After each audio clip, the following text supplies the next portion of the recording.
notre salle à manger. Mais maintenant, on habite aussi chez nos anciens voisins. Alors, on a une cuisine, un salon, une chambre et un grand corridor où sont tendus en permanence des cordes à linge.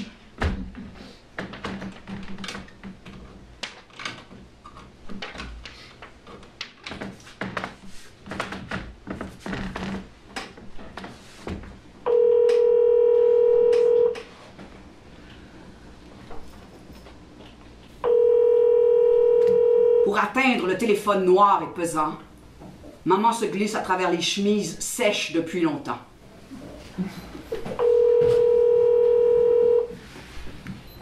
Sans la voir, je sais qu'elle décroche de la main gauche et place le combiné sur son oreille droite. Et elle a un spasme dans son cou. Allô? Oh! Bonjour! Oui! Oui! Oh d'accord, oui! Les chemises se mettent à sautiller d'excitation. Isabelle! Jacques Galipeau vient nous voir! Ça, c'est mon père, mais je le connais pas. Viens m'aider à faire de la place! Il est juste en bas, au coin de la rue. Il arrive dans 3 minutes. Ça a l'air important. Faire de la place. Ça doit vouloir dire dégager une des chaises en babiche et tasser les choses sur la table. Alors, je prends la pile de linge sur la chaise, je me dirige vers le grand garde-robe et je la lance le plus haut que je peux sur tout ce qui est là. Et là, je prends la porte et la ramène dans son cadre pour qu'elle clenche. En effet, elle tient bien fermée. Mon plan était bon. Je reviens à la table. Je prends le panier de crayons, je mets sur la pile de journaux. Et là, je pousse de 2 mains sur la boîte de céréales, qui ébranle les pots et les lanternes, en surveillant que la grande potiche, de laquelle dépassent 2 tomahawks et 2 calumets de paix, ne tombe pas.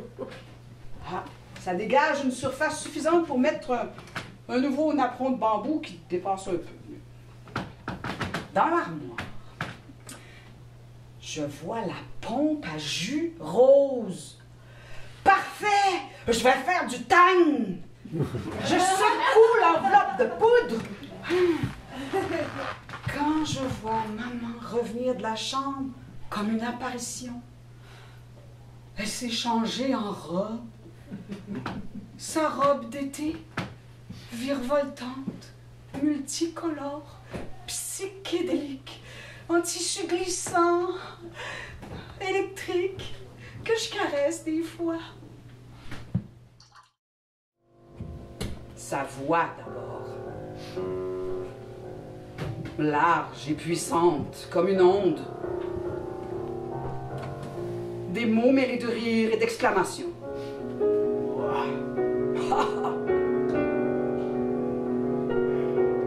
Je les entends s'approcher. J'aurais besoin d'un télégraphe comme Tintin pour envoyer un signal de détresse en morse. Mais à qui? La cuisine est envahie d'un parfum d'homme inconnu. Entre un très grand personnage de film vêtu d'un béret bleu et d'un chandail de marin. Maman Pépi autour de lui, nerveuse et amoureuse.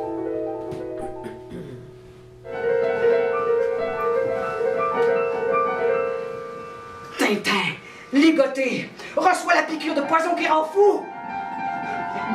Ses gouttes de sueur giclent dans l'air. Le tang n'est pas prêt et je ne peux pas bouger. Nous ne trinquerons pas. Au plafond de l'ancienne salle à manger qui nous sert d'appartement, des angelots tiennent chacun leur guirlande aux 4 coins de la pièce carrée. Des nœuds de ruban et des fleurs en plâtre forment des grands colliers en cercle concentrique autour d'un restant de lustre en cuivre.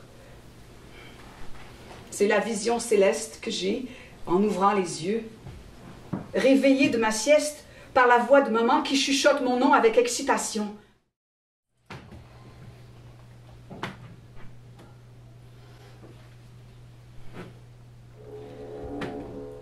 suis embêtée par ce nouvel endroit. Les murs et le plafond sont loin. La table sur laquelle maman Cécile me dépose est très dure. Sa bague cogne et glisse sur le vinyle recouvrant le bois, sous ma couverture de flanellette rose avec des taches bleues, des lapins.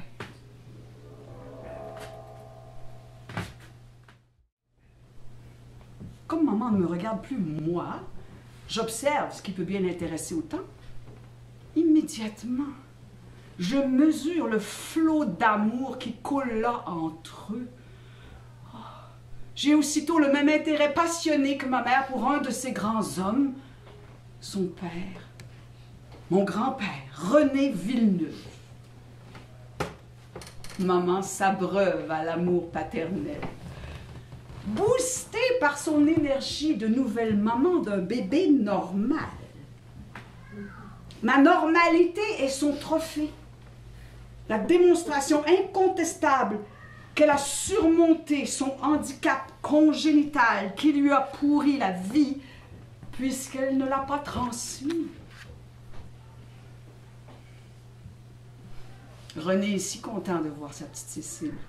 Ah, elle a coupé ses belles tresses. Elle qui ne vient plus si souvent les voir sur la première avenue à Limoilou. Moi, j'attends. Il continue de la regarder en souriant.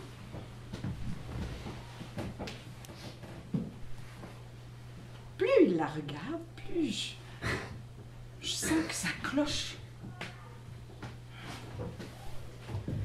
Tout à coup, ça devient terrible. Avec toute mon intelligence de bébé, je me révolte contre l'injustice. Grand-papa ne veut pas me regarder.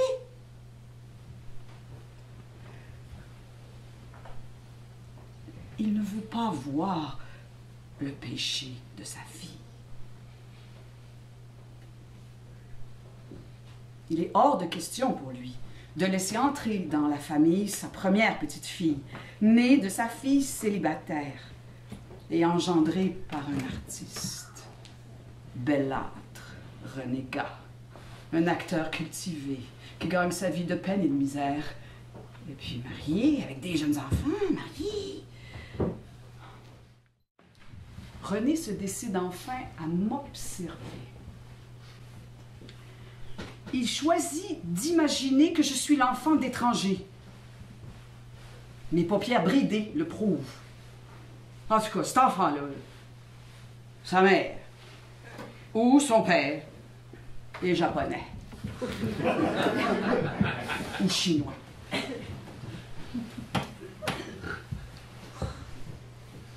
Pour ne pas avoir à renier sa propre fille, il m'exclut du clan. Moi. Le mime prend le temps de me regarder des pieds à la tête. La honte. Ben non, j'ai pas de robe virevoltante, moi. Qu'est-ce que tu cherches? Va-t'en donc! Il a compris. Il refuse le verre d'eau de maman et se retourne déjà.